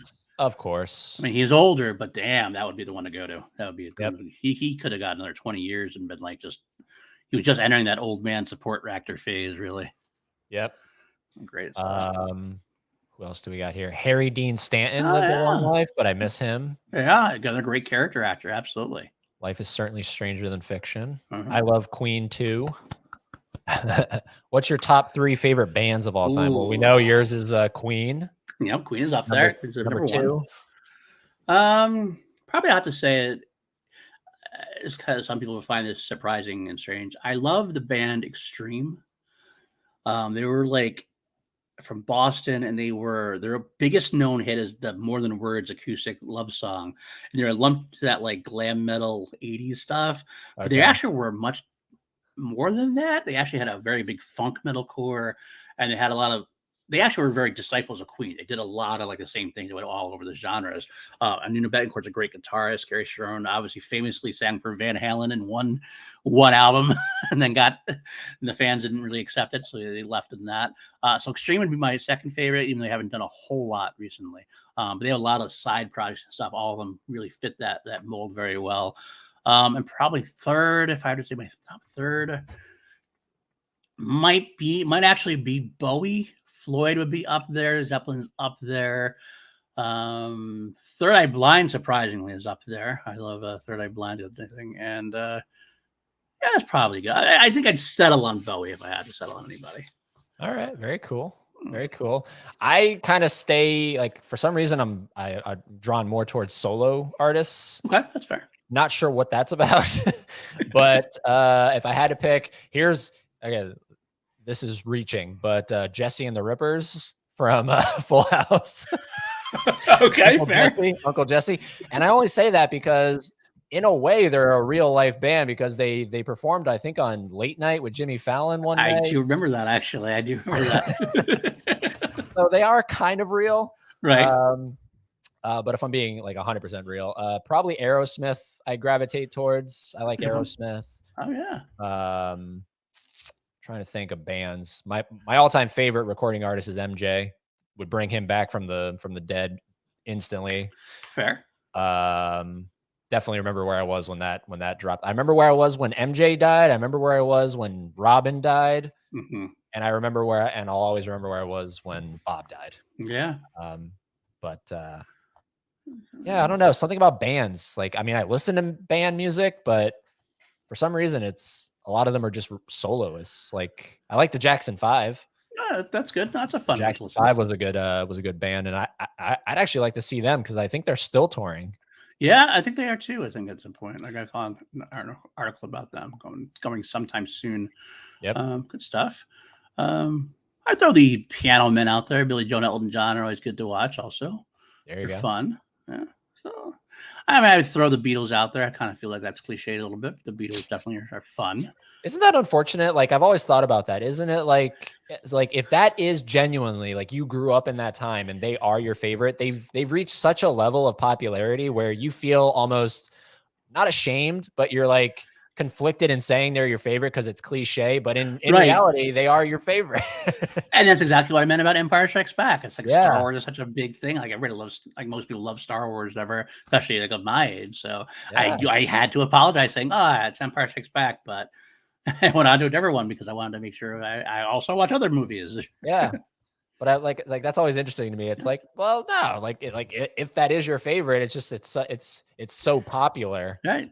I mean, that's not the reason why. There's a reason why it's so popular, obviously. Exactly. Cliches are cliches for a reason, right? Yep.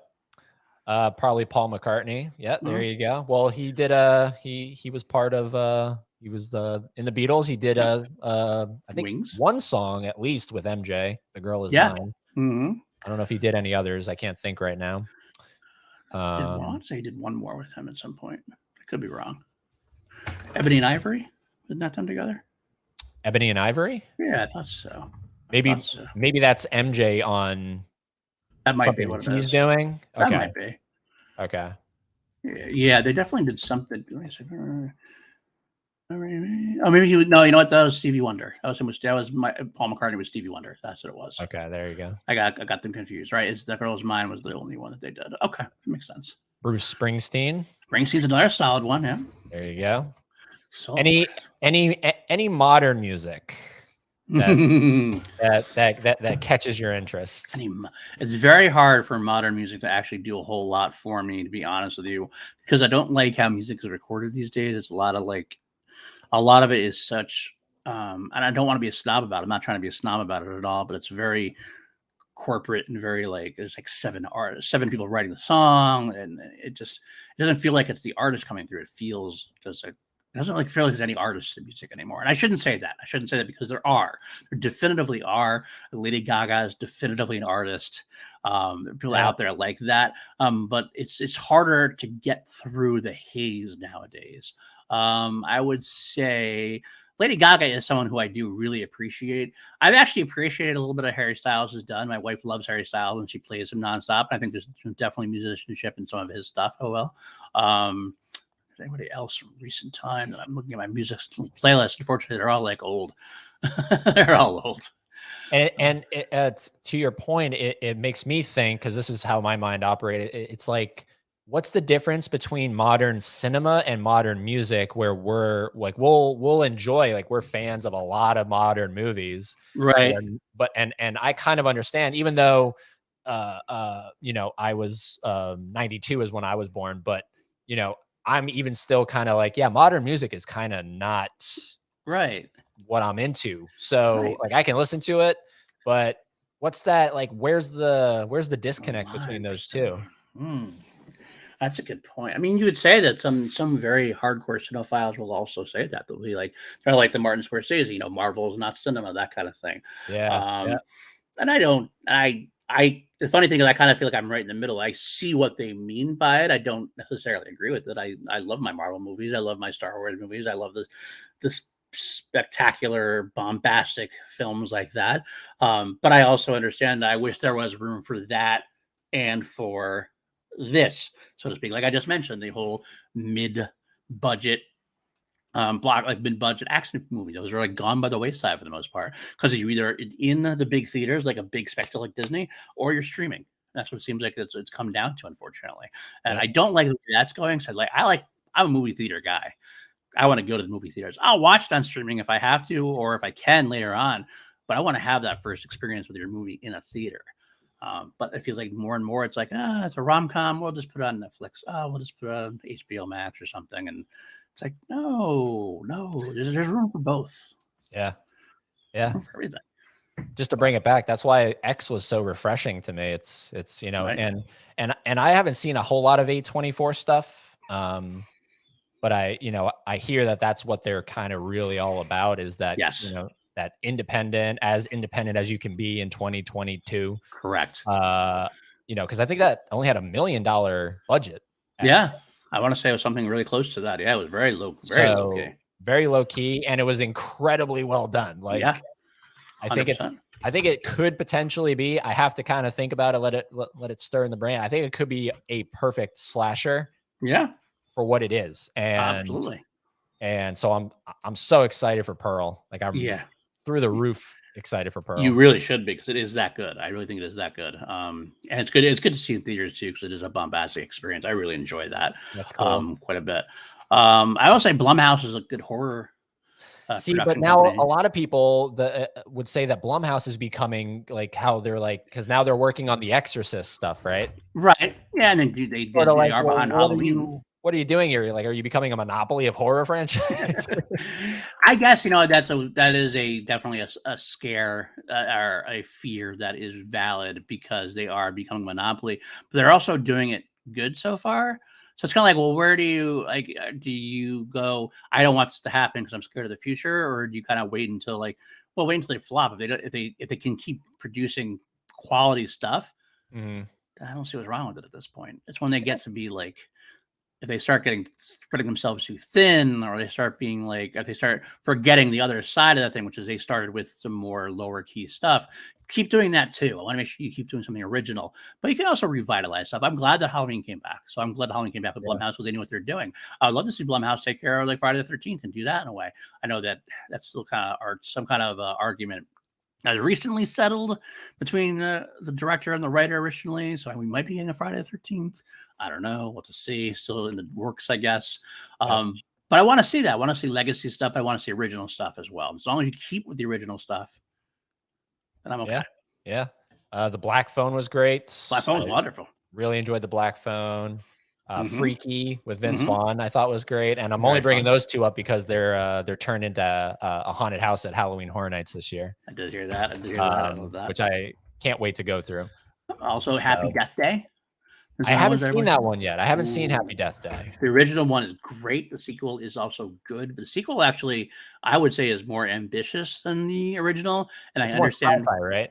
Yeah, it turns from a horror to more of a sci-fi film, which is what I like about it, because it's like, oh, I didn't expect this to happen this way. I think some people, I have a feeling like a lot of times audiences don't know what they want, and like they'll go, I want something original. I don't want a sequel that retreads the original. I want something that's new. And it's like, but when they do it, they're like, no, I want it more what I came to this for, kind of thing. And it's, well, give them a little bit of rope. Let them develop it for you. Maybe you'll like it. Maybe you'll actually like it if you go in without those expectations. Yep. What do we got here? My favorite modern band, Wolf Alice. Ooh, Wolf Alice. Okay. I've never heard of them. So they write all their own stuff. Check them out. I will do that. Then we got Judd. Hello, Judd. Hello, Judd. Judd, how are you? Doing good. Yeah. Yep. Oh, bands. Stuff. Foo Fighters. I know they're not very new, but they're still with the Taylor Hawkins tribute concert recently. It was a very heart-wrenching tribute concert. I loved watching that act going, and that was very powerful. Seeing a lot of some of today's artists, some of the old school classics come together one more time. Very emotional. Foo Fighters is kind of like that last real standing rock and roll band out there. I was touring. I mean, you still have a few. I think Muse is still out there. U2, I guess, is still technically out there. Killers are still kind of out there, but like Foo Fighters seem to be that last man standing of the guard, so to speak. And they, unfortunately, I hope they continue without Taylor, because Taylor was a tremendous drummer and a tremendous musician and tremendous person from everything I've heard. Like, he's the nicest dude, from everybody was saying. So hopefully they continue, because I think they have stuff that they can say, because they still definitively have their own sound, their own rock edge to them. I don't want to see that ever really disappear completely. Like, a lot of the modern stuff definitely tends to go more pop, synth, electronic oriented, and that's fine. I don't mind. I'm not saying don't like it. I'm just saying that I want to have get a little bit of a mixture of things. So, but I will check out Wolf Alice. I'll look at Wolf Alice and see what's there. Yeah, I'm trying to remember. Let me pull my Spotify up here. There is one band, modern, that has a really good sound. Let me see. I definitely want to name drop them right now. I like songs. We got Jukebox the Ghost is another one I kind of like. They're more of a modern-ish. I guess they started in 2006. Is that modern enough? I don't know. It's somewhere around here. Nathaniel, Ratliff, and the Night Sweats. Okay. I mean, when I saw that name after listening to the song, I was like, "Ooh, I really like this song. Let me look this up." Nathaniel, Ratliff, and the Night Sweats. Huh. All right. They got some good stuff. It's like kind of a rockish folk, I guess you could categorize in there somewhere. Good stuff. And they were touring through Georgia recently, so not bad. Always like to see when someone that I like was touring. Yeah, I like that too. Tenacious D. Tenacious D. That's always a classic rock band for me. I love them. Greatest rock band of all time. I'm also I also am controversially still a Weezer fan. Oh, I have no problem with Weezer. Is there a controversy about Weezer I don't know about? Yeah, right. Is there? I don't know anything about any Weezer controversy. I like Weezer. I can listen to I can listen to Kanye, or Ye, I guess he's called Ye. So Kanye I actually like. I think he's probably my favorite modern, I guess, rap artist is where he'll be categorized. Right. But that's sort of a music that I don't really get into a whole lot. Not a big. I did. My friend actually took me to one of his concerts, and it was definitely an experience. Kanye, yeah, probably not. I was like about 7 years ago now, though, 7 or 8 years ago now. But wow, it was fine. It's not something I gravitate towards mostly, though. But art is art. Spread your wings. Yeah, absolutely. I never saying no to listening to anything, because I've always been someone to say, like, I don't want to dismiss anything without hearing it myself. Right. Some things I go more than others, though, in a way. My kids got me into My Chemical Romance, the emo side of things, when they came out. That's another thing I don't mind very much because of that. Good stuff. Yeah. Good stuff. Yeah, it's good stuff. What do we got? Well, we got 140. Let's take it to 145. Sounds good. And then we'll get the heck out of here.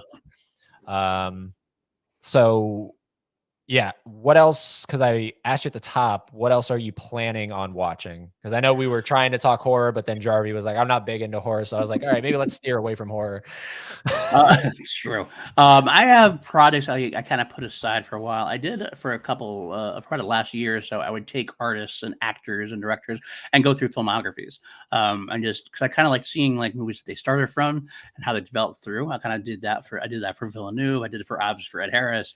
I did that for a couple of actors. I kind of want to go back and watch some comedies, some like comedians that I really liked, some like that I've had like a lot of movies, like a Steve Martin or like I did Bill Murray, so something along those lines. I've been kind of wanting to go back and watch those like 80s comedies again. I might do something like that. But there's also a couple of directors I want to go back and do. I want to do a Scorsese through. I haven't watched a lot of his films in a long time, to be honest with you. I want to do. I don't have to see what kind of directors I'm going to want and what kind of actors I'm going to go through, but I kind of like seeing them all in bunches like that. So I'm due for something like that. So okay, so not because like when October rolls around, literally my blinders are on to the rest of the movies, and I'm just zeroed in on horror. Me too. Oh, okay. Me too. So it just won't be till November. October will be horror films. I did see. Okay, so I thought you were watching all this stuff in October. Oh no, that's going to be November. I think I thought it was kind of a given we were going to watch horror films in October. Yeah. So like, do you have anything planned, like something coming up that you're really excited for to check out? Or well, I did. I keep seeing the trailer for "Pray at the Devil" or "Pray for the Devil" or something like that. It was just I saw the trailer. It's like an exorcism kind of thing. I just saw a trailer for it. Looked kind of nice. Kind of look pretty cool. Huh. Good question. What's your opinion on Harry Potter actor playing Weird Al? I actually didn't think the casting of Daniel Radcliffe was that weird, personally. Yeah, I really liked it, especially because of you saw it. I didn't see the biography, but I saw a trailer for it. Okay. I've heard more and more that it's kind of like a parody, like Weird That's Al why it works. parody. That's So why I think it works perfectly. I think it's very energetic. I enjoy it quite a bit. Yeah, and I'd like to think Weird Al had to sign off on it. Yeah, probably. I think he was heavily involved in it. I think I'm fine with it. I think he's going to be good. I love Weird Al too. He's like Laren saying it's the top. I love Weird Al. I haven't listened to Weird Al in a while. Yeah. But I went through a very big Weird Al phase. I loved all his polka stuff. He does his band. I saw them live once when I was younger, and his band is like crazy talented. Because the band itself is really tight, and you got to figure they do so many different genres of music, so many different like styles of music, and always make it sound so genuine. Like that's a talent in and of itself. I mean, let alone because they have that rock sound, you can go to hip hop sound, the country sound, and they always sound genuinely like it's the artist itself in a way. So that's a very talent that's hard to describe, but really is impressive. That's funny that you say there's an SNL sketch that explores it well. I don't know that one, Laren, but I showed Haley not just a couple nights ago. I showed her the more cowbell SNL sketch with Christopher Walken. Oh yeah, you know what I'm talking about? Oh yeah, that's my favorite. Fear the Reaper or Don't Fear the Reaper. Blue Oyster Cult. I got a fever. And the only prescription is more cowbell. I may be Bruce Fairburn, but I put my pants on, same as you, one at a time. I just make gold records after I'm finished. Or something like that. By the end of this, you're all going to be wearing gold-plated diapers. What does that mean? What does that mean? I love the fact like Fallon's in it. He can't even keep a straight face. He's trying like so hard. He's laughing at Will Ferrell and everything. It's a good sketch. One of the best it's a damn good sketch. And she had never seen it, and she played what's the name of the song? Don't Fear the Reaper. It's Don't Fear the Reaper. Yeah. So she played that, and I was like, "Oh my God, Will Ferrell!" And she goes, "What? Huh?" And I'm like, "Wait, hold on. You haven't seen Will Ferrell where he is like guts hanging out?" She's like, "No." I'm like, "All right, pull it up now." Absolutely. And there's even a Funko Pop of that character. I don't know. Nice. I did not know that. I should look into that. There's a Funko Pop that I want to add to the collection because big into Funko, and man, that's one I've been trying to get. Very nice. Will Ferrell with the cowbell and his gut hanging out. Very nice. Absolutely classic sketch. Yeah. Yes. Yeah. Debbie Downer. Do you know Debbie Downer? I do know Debbie Downer. Yep. You're enjoying your day. Everything's going your way. Huge SNL guy. I love that. I watch it on occasion. I've been doing the YouTube like rabbit hole of Colin and Kay's weekend updates stuff. Okay. When they write jokes for each other to read. Like they make he makes them sound racist. He makes them sound like it's funny as hell to watch. It's really fun to do that. I do love those. Weekend update was always my favorite bit of Saturday Night Live. Yeah. Dennis Miller, Norm Macdonald, all that kind of stuff. Good stuff. I always look at Colin Jost and I'm like, how did you score Scarlett Johansson? No idea. How in God's name did you get ScarJo? My God, that is a phenomenon and a half right there. But man, all right, let's wrap it up here. We'll call it a night. But wait, for you, it's you're 3 hours behind me, right? I'm Eastern Coast. I'm East Coast. So you're East Coast. Why did I think you were in California? No, actually, I do a lot of my work with California streams or whatever. But yeah, I live in upstate New York. Okay, so we're on the same time. Yeah, on the same Okay. time here, so it's good for me. But yeah, so I called it an evening with Class Action because Jarvie was definitely definitely in the evening time for him. Yeah, absolutely. So, but it was good to finally get you on something that I was doing, because I still would love to get you on my podcast where we can just riff on more stuff that doesn't focus on movies and all that stuff. But finally got you on something. And I can't wait to do a James Cameron episode on Class Action. We'll make it work. I don't know what yet, but we'll make it work. So there we go. So thanks everybody that tuned in, that was in the chat and down below. If you're going to write a comment, we appreciate that as well. Go check out Paul's channel. It's linked in the description.